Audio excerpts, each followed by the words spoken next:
Well, folks, the WNBA regular season is in the books, and the playoffs, of course, start on Sunday. So I got to give you guys my official playoff picks, my finals matchup, my champion, and my season award picks. So now, mark the tape. All right, matchup number one. We've got the 8 seed Golden State Valkyries taking on the 1 seed Minnesota Lynx. Of course, Minnesota swept the season series 4-0. They just played each other yesterday, where, of course, the Lynx won that matchup 72-53. And Nafisa Collier also becoming the second player in WNBA history to clinch a 50-40-90 season. The only other player to do it, of course, was Alina Deladon in 2019. Now, listen, do I want to believe that the Valkyries are going to get a game on the Lynx? Sure. Do I think it's possible that the Valkyries could get a game on the Lynx? Sure. But do I think it's likely? No. But at the same time, they switched the playoff format now to a 1-1-1 in the first round. So each team gets a home playoff game. And we've seen crazy things happen in Valhalla. But wait a minute. That's right. The game's not even going to be in Valhalla for game 2. All because of the Laver Cup in tennis, which was already booked and confirmed before the Valkyries were even a franchise. So they're going to have to move that game 2 to San Jose. And I think Valhalla is going to show up. I think the Valkyries fans are going to show up. They've done an amazing job this year. But anyway, I have the Lynx wrapping this thing up in 2. All right, matchup number 2. We have the Seattle Storm taking on the Las Vegas Aces once again in the postseason. Seattle and Vegas split the season series at 2 apiece. Their last matchup was on August the 8th, which the Aces won that one 90-86. And how about the Las Vegas Aces, man? From at the start of August, just being a couple of games below 500 and barely hanging on to that 8 seed to being a 2 seed and closing the season on a 16-game winning streak, the second longest such streak in WNBA history. That is an absolutely phenomenal job there by the Las Vegas Aces. And listen, these two teams, I feel, match up really well. There's a little bit of bad blood between these two teams. It makes a nice rivalry, but there are 3 certainties in this life, folks. Death, taxes, and the Aces owning the Storm in the postseason. I think the Aces are really just the more talented team. Now, both teams are talented, don't get me wrong, but I think the Aces just have that more oomph in them. And so I'm going to take the Aces to win this thing in 2. And listen, I said it a few weeks ago, but if the Seattle Storm do lose in this first round, and I do think they're going to lose in this first round, I think Seattle is going to be heading towards a full-blown rebuild. New coaching staff, they're going to blow up that roster and start this whole thing over. But anyway, I have the Aces winning this thing in 2. And a fun little fact, this was one of 2 matchups that I correctly predicted when I made my preseason predictions in May. So that's a pretty good job by me there. And the second matchup is another one that I correctly predicted. The Indiana Fever taking on the Atlanta Dream, the 6 seed taking on the 3 seed. Indiana and Atlanta, of course, split the season series. Their last matchup, of course, was on July the 11th when Indiana won that matchup 99-82. And let's be honest, folks, Atlanta's winning this thing in 2. I mean, listen, an incredible story by Indiana getting absolutely destroyed by those injuries and still finding a way to not only make the playoffs, but also be a 6 seed as well. That is a really good story there. But Atlanta is just the more deeper team. They're the more talented team as far as the current rosters right now are constructed. So I'm going to take the Dream to win this thing in 2. And then matchup number 4, we have the New York Liberty taking on the Phoenix Mercury. And listen, this is a series where you could make a legitimate case for either one of these teams to win the series here. Of course, Phoenix won the season series 3-1. And their last matchup, I can't think of their last matchup. I don't have it pulled up in my notes here. But anyway, the Liberty, they've dealt with some injuries. The Phoenix, they've dealt with injuries too. But the Liberty has dealt with a good deal of inconsistent play at the end of the season. And, of course, the Phoenix Mercury in their game last night, they did not look good. I can't think of the matchup right now. And, of course, the signal in here does not want to cooperate with me today. But listen, these two teams here, I think these two teams match up really well here. And listen, the X factor in this series is Jonquel Jones. Jonquel Jones gives the Liberty the advantage in this series against the Mercury. And if she sets the tone early, good things usually happen. I think this thing goes the full 3 games, but I'm going to pick the Liberty to win this one in 3. So our semifinal matchup would be the Liberty and the Lynx, which is a rematch of last year's WNBA final and was also my pick in the preseason to be our finals matchup. So you can go ahead and toss that preseason finals pick in the trash. But that first semifinal, Liberty-Lynx, rematch of last year's final. The Lynx, of course, won the season series 3-1. These two teams last faced off late August, in which the Liberty won that matchup. Now, listen, the Lynx here, I feel like, and that Mercury game was against Dallas, and they lost that one 97-76, and they didn't look good in that game either. But the Liberty and the Lynx, listen, I think the Lynx, I think they're out for blood, man. I think they're out for blood. They're out for revenge, especially after how things ended last year in the final against the New York Liberty. Both of these rosters were constructed to pretty much defeat each other, but I think the Lynx, they're just the better team against the Liberty, and they proved that in the regular season. So I'm going to pick the Lynx to win this matchup in 4. And then our second semifinal matchup would be the Las Vegas Aces against the Atlanta Dream.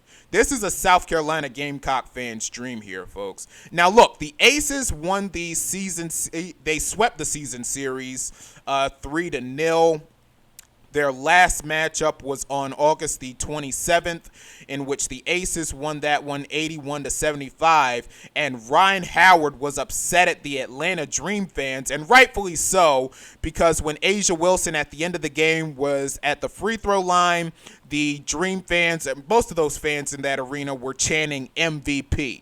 Now, look, I understand that Columbia is only 3 hours away from Atlanta, and I understand that a lot of Atlanta Dream fans are Gamecock fans as well, but still, you just can't do that. Especially when you have, well, not even one Gamecock, but 2 Gamecocks in Alicia Gray and Tahina Pow, and Alicia Gray is an MVP contender in her own right.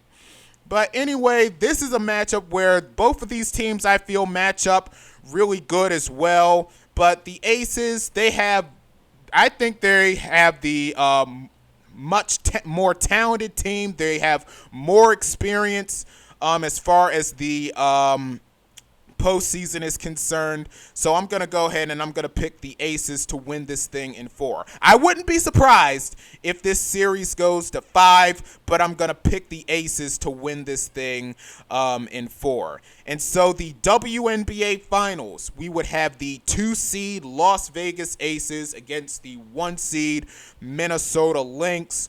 The Aces would the Aces would be back in the finals for the third time in the last 4 years, and of course the fourth time this decade, because remember, they were in the finals in the Wubble against the Seattle Storm, and Seattle, ironically enough, actually won that series there.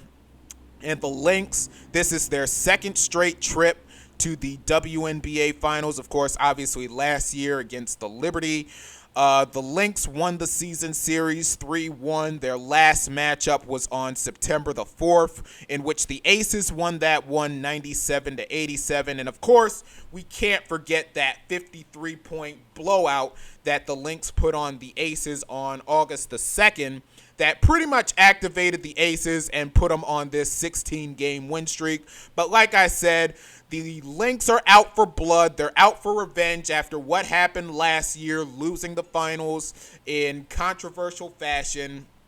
They came into the season with the mentality that they were going to be back, and when they did, they were not losing. Now, listen, I know the Aces obviously have been in this spot before, and we dang sure know what the Aces are capable of doing in the postseason and in the finals, and I can definitely see this thing being a series, but I think the Lynx are just a tinge better as far as this series is concerned. So I'm going to go ahead and I'm going to keep my preseason pick, and I'm going to pick the Lynx to win it all, and I'm going to pick the Lynx in 6. I picked them before the season. I picked them during my midseason check-in, and I'm going to keep my pick for Minnesota to win this whole thing. All right, my WNBA awards, my MVP, I'm going to go with A'ja Wilson. Now, I know I picked Napheesa Collier before the season, and of course, Fee clinched that 50-40-90 season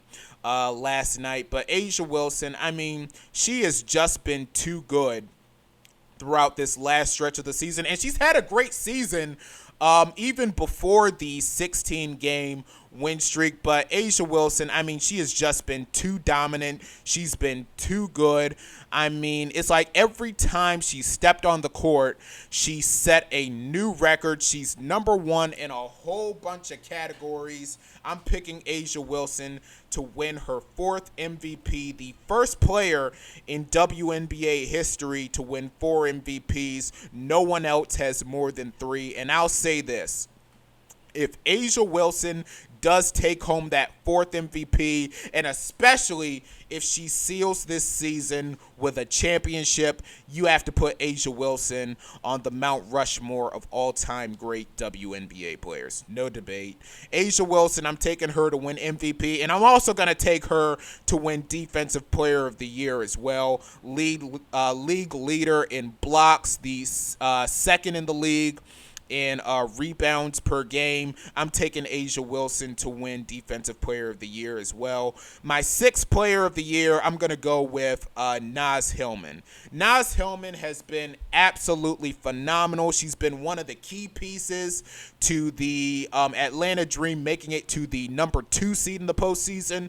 Went from making only, I think, 1 3-pointer in her career to making a whole bunch of them. She has been absolutely phenomenal. She was also in the running for Most Improved Player, but I like Naz Hillman to win 6th Player of the Year. I know a lot of people are making a case for Natisha Hiedeman, and I wouldn't be surprised if T. Hiedeman won it. Especially given that she has a little bit more of a purer case, especially given that Hiedeman did not start a game this season, and Hillman started a few games, but I like Naz Hillman to win 6th Player of the Year.